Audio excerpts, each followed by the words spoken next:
আসসালামু আলাইকুম এভরিওয়ান, সবাই কেমন আছেন? দেখেন মাছগুলো কিভাবে লাফালাফি করছে। আমরা তো রাতে ঢাকা থেকে ফরিদপুরে এসে পৌঁছে গিয়েছি। আর এরপরেই আপনাদের সঙ্গে একটু রেস্ট নিলাম, তারপর শেয়ার করছি। দেখেন পুকুরের পোনা মাছগুলো কি সুন্দর দেখা যাচ্ছিল। এটা অবশ্য আমাদের পুকুর না, আমাদের বাড়ির সামনেই অন্য আরেকজনের পুকুর। আর এখানে একটা মাকড়সার জাল, ভালো লাগছিল আসলে দেখতে পেয়ে। ছোটবেলার কিছু, কিছু কথা মনে পড়ছিল। তবে পুকুরটা আমি এত বেশি দেখিনি। যেহেতু আমাদের বাসা ফরিদপুর শহরেই। আমার শ্বশুরবাড়িও ফরিদপুর শহরে। আর এটা তো পরে এসে গ্রামের বাড়িতে বাড়ি করা আমার হাসব্যান্ড শখের বশে করছে। এই তো যাই হোক, রাত্রে দেখছেন না কত সুন্দর একটা চাঁদ উঠেছিল, জ্যোৎস্না ছিল। আর সকালে এই যে ফুল গাছ, তারপরে শিশির ভেজা ঘাস, আর কি সুন্দর সূর্য উঠছে। আমি কিন্তু অনেক ভোরে উঠেছি। এইজন্য আপনাদের সঙ্গে ছোট, ছোট কিছু ব্যাপার শেয়ার করছিলাম। ভালো লাগছিল গ্রামের দৃশ্য। আর এইদিকে দেখেন আমাদের বাড়ির পাশেই উম মানে ধান গাছগুলো কিভাবে পড়ে গিয়েছে, এতটা খারাপ লাগছিল। একটা কৃষক কত কষ্ট করে, কত স্বপ্ন নিয়ে ফসল ফলায়। আল্লাহর ইচ্ছা, পুরোটাই আল্লাহর ইচ্ছা। হয়তোবা আল্লাহ আরো অনেক ভালো কিছু রেখেছেন এর পিছনে। আমি বিশ্বাস করি আল্লাহ যা করেন ভালোর জন্য করেন। এজন্য এটা নিয়ে আর কিছু বলার নেই। আলহামদুলিল্লাহ, আল্লাহ যাকে যেমন রেখেছেন অবশ্যই এর পিছনে ভালো কিছু আছে।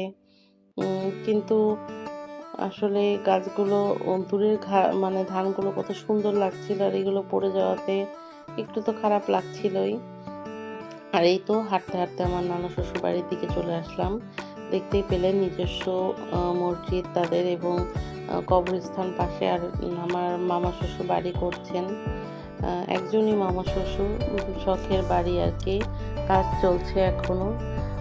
কাজ সম্পূর্ণ হওয়ার আগেই দেখেন তাদের ফসল আরকি। এবার পেঁয়াজ লাগানো হয়েছিল, তাই পেঁয়াজগুলো এখানে এনে রেখেছি। আসলে গ্রামে এটা হবেই। গ্রামে যেখানেই যাব ফসলের ঘ্রাণ, ফসল দেখতেই পাবো। আর এটাই ভালো লাগার মূল কারণ গ্রামের, আমি মনে করি। আর পরের দিন আমি আর আমার ছেলে সকালবেলা বেরিয়ে পড়লাম। যেহেতু আমরা ঢাকা থেকে এসেছি কয়েকদিনের ছুটিতে। আমার হাসব্যান্ড অবশ্য আমাদেরকে দিয়ে চলে গেছে। মাঝখানে একদিন ছিল শুক্রবারে। বৃহস্পতিবার রাতে এসে শুক্রবার থেকে শনিবার আবার ব্যাক করছে ঢাকায়। আর আমার ছেলের স্কুলটা ছুটি থাকায় আমি বেশ কয়েকদিন আরকি বেড়ানোর সুযোগ পেয়েছি। যাই হোক, এই কিছু আমাদের বাড়ি থেকে প্রায় ১.৫ কিলোমিটার দূরে একটা ছোট্ট বাজার আছে। এই বাজারটা আসলে এখন সকাল তো এইজন্য অনেকটা ফাঁকাই লাগছিল। কিন্তু বিকাল হলেই শুরু হয় এখানে আরকি জাঁকজমক। আ গ্রামের বাজার আসলে একেকটা একেক রকম। যেটা হাট বাজার থাকে, হয়তোবা যারা গ্রামে থাকেন তারা জানেন। হাটবারে প্রচুর ভিড় হয়। আর নরমাল বাজারগুলো আসলে এই বাজারটা সচরাচর আমি যতদূর জানি হাট বসে না। এজন্য এটা বিকাল টাইমেই ভিড়টা হয় আরকি। এই তো দেখেন বেশ অনেকটা পথই চলে এসেছি। এখানেও দেখেন কি পরিমাণ ধানগুলো আসলে পড়েছে। ঠিক আছে, একটু কম হয়তোবা ফসল হবে, কিন্তু এখন যদি বৃষ্টি হয়ে পানি জমা পড়ে তাহলে সবগুলো ধানই পচে যাবে। আমি আরকি মুরব্বিদের মুখে এটাই শুনলাম। যাই হোক, আল্লাহর ইচ্ছা সবকিছুই। মহান রব্বুল আলামিন আমাদের রিজিকে যতটুকু রেখেছেন ততটুকুই আমরা পাবো। আর সেটাই হয়তোবা আমাদের জন্য অনেক, মানে কি বলবো আরকি, ওটাই আলহামদুলিল্লাহ মানুষের জন্য। এই দেখেন ছোট, ছোট সাঁকোগুলো, এটা আরকি ছোট্ট একটা খালের মতো গেছে এই রাস্তার পাশ দিয়ে। ভ্যানে তো শখে চড়েছি, কিন্তু বেশ ভয় লাগছিল। রাস্তার অবস্থা খুব খারাপ। আর সাঁকোগুলো দেখতে খুব ভালো লাগছিল। গ্রামের মাঝে, মাঝেই খালের উপর দিয়ে সাঁকোগুলো। আসলে দেখতে তো অনেকটাই, ওই পাশে দেখেন একটা ব্রিজ হয়েছে, এটা হয়তোবা সরকারিভাবেই হয়েছে। আর এই সাঁকোগুলো দেখতে ভালো লাগছিল, ঠিক আছে, কিন্তু বাস্তবতা অনেক কঠিন। আপনি একটা বিপদে একটা রোগীও যদি আনতে যান বাড়ির ভিতরে, দেখেন একটা গাড়ি ঢোকানো কতটা কষ্টকর। আসলে যারা জীবনযাপন করে তারাই হয়তো উপলব্ধি করতে পারবে এর কষ্ট। আমাদের সাময়িক সময়ের জন্য অনেক কিছুই ভালো লাগে, আমরা শহর থেকে আসি। যাই হোক, আলহামদুলিল্লাহ বিকালে দেখেন আমি তো দুপুরে ওখান থেকে ব্যাক করে একটু রেস্ট নিচ্ছিলাম। এরপরে বিকালে দেখছি ঝুম বৃষ্টি। আসলে দুপুরে বুঝতেই পারিনি যে বিকালে এতটা বৃষ্টি শুরু হয়ে যাবে, যেহেতু আকাশটা একদমই পরিষ্কার ছিল, রোদও ছিল। এরপরে বিকালে তো বৃষ্টি শুরু হয়ে গেল। বৃষ্টিটা দেখতেও ভালো লাগছিল। তারপরে আর কোনো শ্যুট করা হয়নি ভিডিও। এরপরে পরের দিন সকালে আবার দেখেন আমাদের মুরগিগুলো ছেড়ে দেওয়া হয়েছে। ওদের আসলে বেরোতে দেওয়া হয় না। মানে আমাদের ৩-৪ টা মুরগি অলরেডি শিয়াল এসে নিয়ে গিয়েছে। এর জন্য আরকি ওদের ছোট তো ছানাপোনা দৌড়াদৌড়ি করতে পারবে না। এইজন্য ওদের মশারির ভিতরে রাখা হয়েছে। বড় হলে ছেড়ে দেওয়া হবে। ওগুলো দেশি মুরগির বাচ্চা। তবে কয়েকটি ফার্মি মুরগির ডিম ছিল। এজন্য ফার্মি মুরগির বাচ্চা ওখানে আছে।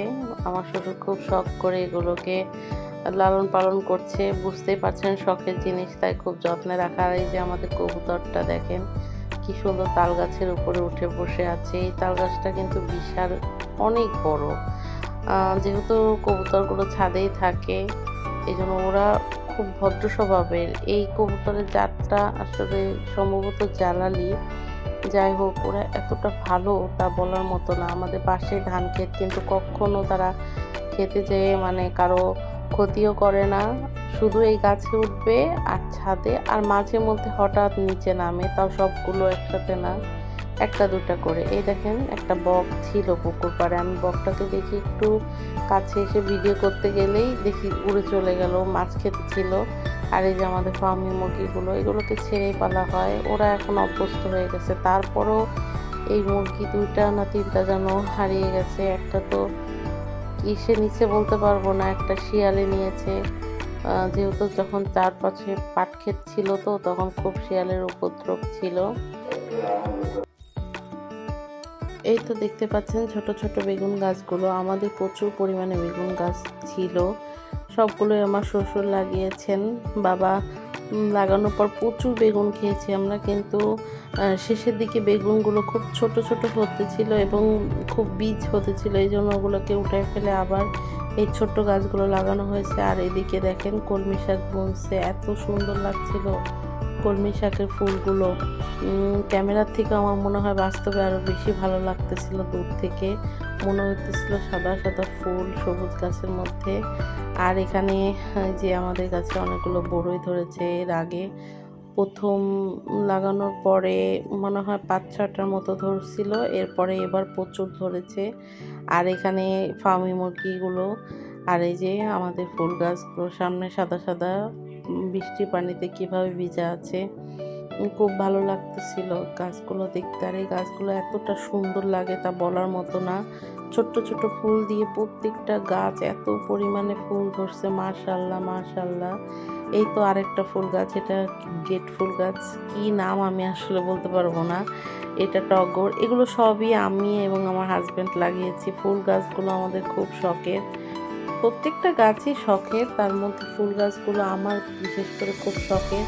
এই ফুল গাছগুলো আমি নিজে যেয়ে কিনে নিয়ে এসেছি। আর বর্ষায় যখন প্রথম বাড়ি করি তখন লাগানো, আবার কিছু এবারও লাগানো আছে। এখানে এই যে কলা গাছ ধরছে। আমাদের বাড়িতে প্রচুর পরিমাণে কলা গাছ। আমরা প্রচুর এই কলাগুলো খেয়ে থাকি। আর এই কলাগুলো এত মজা তা বলার মতো না। মাঝে মধ্যে আমি ঢাকায় নিয়ে যাই। আর এটা অনেক মিষ্টি আর অনেক দিন খাওয়া যায়, রেখে নষ্ট কম হয় আর কি তাড়াতাড়ি।